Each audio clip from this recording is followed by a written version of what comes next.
Buenas tardes a todas y a todos. A continuación se presenta la comunicación titulada Comunicaciones profesionales comprometidas con la pedagogía de la diferencia como medio para alcanzar la justicia social. Esta comunicación ha sido realizada por Carmen Lucena Rodríguez, Cristina Cruz González y Javier Mula Falcón. En un primer momento, consideramos importante remarcar que esta comunicación proviene de un proyecto de investigación más amplio, el cual tiene como principal objetivo analizar las distintas dinámicas profesionales que conllevan un liderazgo horizontal, un liderazgo comprometido, y en este caso vamos a remarcar y vamos a profundizar sobre la pedagogía de la diferencia. Es importante hablar de la pedagogía de la diferencia cuando hablamos de estas comunidades comprometidas con la justicia social, ya que es una pedagogía que se centra en el por y en el para la diferencia. Valora la diferencia como riqueza y, por tanto, como un aporte a lo que es el dinamismo de centros educativos de cualquier tipo de características. De hecho, hay investigaciones tanto de carácter nacional como de carácter internacional que amparan esa idea de que para lograr una mejora educativa es, sin dudar a ninguna duda, ¿no? Es indudable que las comunidades profesionales tienen que caminar hacia ese estilo de práctica educativa basada en la democracia, en la participación activa. A esta nueva línea de investigación se le llama comunidades profesionales de aprendizaje y está tomando una gran importancia, sobre todo en el territorio español. En este caso, y con el fin de poder lograr una escuela más justa, más igualitaria, más equitativa, vamos a conformar esta propuesta. También decir que dentro de lo que es la organización escolar, en este caso nuestro campo de conocimiento, la inclusión educativa toma un valor muy importante y todo lo que viene siendo este campo de conocimiento está ligado a la justicia social que ya adelantando posteriormente a lo que vamos a referirnos, la justicia social es un núcleo muy importante de esta temática, ya que nuestros centros, los centros que vamos a explicar ahora, son centros de difícil desempeño. Por tanto, la justicia social es primordial, ¿no? Sobre todo velar por ella en las prácticas educativas. En este caso, el objetivo de este estudio es ofrecer una amplitud, ¿no? Una serie de experiencias educativas que sobre todo se caracterizan porque en esta experiencia educativa de centros reales, que ahora explicaremos, estos centros lideraron a través de la pedagogía de la diferencia. Es decir, esa pedagogía que valora la diferencia como riqueza, que da voz a los colectivos más vulnerables, que hace brillar aquellas circunstancias que quizás siempre han sido deprimidas o vulneradas o silenciadas y que toma partida sobre todo en esta línea temática del simposio. En cuanto a la metodología, decir que este estudio se basa en una metodología de estudios multicaso, es decir, de estudios cruzados, estudios que fueron elegidos porque eran significativos, eran relevantes, aportaban conocimiento a este campo tan novedoso que estamos hablando y también, tenían comunidades o se consideraban comunidades de aprendizaje basadas en esa pedagogía de la diferencia. Entonces, la selección de los casos fue una selección complicada, ¿no? Porque no todos los centros educativos están comprometidos con esta idea, pero a la vez fue muy interesante poder conocer estos casos. Luego, la recogida y análisis de información, de datos. Decir que la recogida tuvo un tinte un tanto cualitativo, se recogieron datos a través de entrevistas biográfico-narrativas a distintos profesionales de la educación en torno a 2 años de trabajo de campo, y luego fueron analizados a través del programa INEVIVO, lo cual también nos permitió un poquito sistematizar toda esa información que es bastante amplia y que a veces pues facilita, ¿no? Este tipo de recursos informáticos.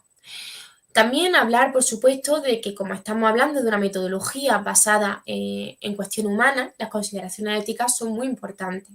En este caso, tenemos los consentimientos informados, es decir, nosotros nos aseguramos de que todos los participantes que estuvieron cabida en este estudio fueran informados tanto del propio propósito del estudio como de los distintos requerimientos, ¿no? De los distintos requerimientos que supone participar en este estudio. firmaron un compromiso ético y por tanto también eso les generó cierta confianza, ¿no? Confianza en nosotros como investigadores y también confianza en que era un estudio que cumplía una serie de requisitos mínimos y éticos. Por último, hablar en cuanto al aspecto metodológico de las limitaciones. En este sentido, y como decíamos anteriormente, seleccionar distintos centros educativos comprometidos con esta idea pues fue complicado, ¿no? Porque bueno, es una idea innovadora, una idea que conlleva también una ideología común de todo el centro, de todos los profesionales, y a veces eso es complicado en los centros educativos.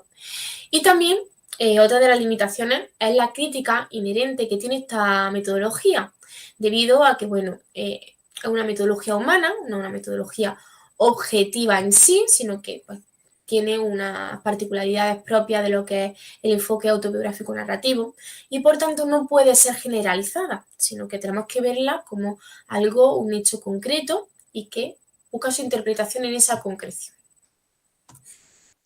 Aquí tenemos los resultados, ¿no? La verdad son resultados muy sintéticos, esto es un estudio bastante amplio, pero sí que podemos acercarnos un poquito a la idea de qué pudimos conseguir a través de este estudio. En algunas de las dimensiones propias de la pedagogía de la diferencia, encontramos que los distintos centros, en este caso participaron 4, tenían distintas maneras de aportar su visión sobre la pedagogía de la diferencia. En el centro A, pues bueno, algunas dinámicas o prácticas que se hicieron fue crear grupos cooperativos, grupos en los que participaba la familia, participaba el alumnado, los docentes, y que a través de esa cooperación se marcó la esencia del proyecto educativo del centro. Luego en el centro B también tuvo una manera muy, muy llamativa, ¿no?, de mostrar esa pedagogía de la diferencia en esa dinámica profesional, y es que se establecieron distintas asambleas para propiciar mejoras en el centro educativo, pero que no solamente estaban formadas por profesores o alumnos, sino que también la familia, el ayuntamiento y otros agentes educativos tuvieron mucho que ver en todo esto. El centro C, por poner otro ejemplo de la distinta dinámica sobre la pedagogía de la diferencia, propuso tertulia dialógica con el fin de pues, consolidar una serie de metas que luchaban con las distintas problemáticas que tenía el centro. Se trataba de un centro pues, bueno, de especial vulnerabilidad en una zona problemática dentro de una provincia, y entonces, bueno, eso fue una de las características principales. Y la pedagogía de la diferencia en el centro D se plasmó en cuanto a dinámica debido a que pues, el centro propuso distintos cursos formativos que ayudaron a, después de un diagnóstico de las necesidades del centro, responder y aprender todos bajo el lema, todos aprendemos de todo. Son centros, como hemos dicho anteriormente, pues, con una serie de características concretas, sobre todo centros de difícil desempeño, y por ello centros que apostaron porque la diferencia era riqueza, como venimos hablando a lo largo de la comunicación. También hablar de las distintas iniciativas pedagógicas que dinamizaron estas comunidades profesionales de aprendizaje. La primera de ellas, establecer una visión conjunta del tema, es decir, todos ellos creyeron que para luchar contra las injusticias sociales, una dinámica fundamental era esa visión conjunta sobre lo que todos querían para el centro educativo.